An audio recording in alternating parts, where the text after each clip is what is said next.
CPX-351 was able to get an indication for secondary AML. I don't know that we will see another large-scale study like that specifically for these patients.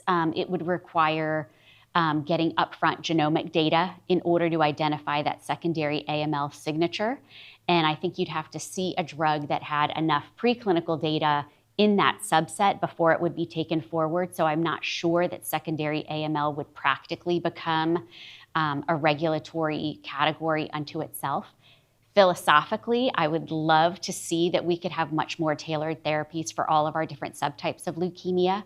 And when you look at the last 20 years in where we've come in terms of understanding AML biology in order to get rapid diagnostic testing on so many patients and develop these rich data sets, and then think about all of the drug development we've had and drug approval since 2017, our drug approvals are still lagging behind what we know in terms of biology and being able to further identify subsets. So it will be really exciting to see what the next 10 years bring us in terms of drug development and drug developers looking in this space in particular.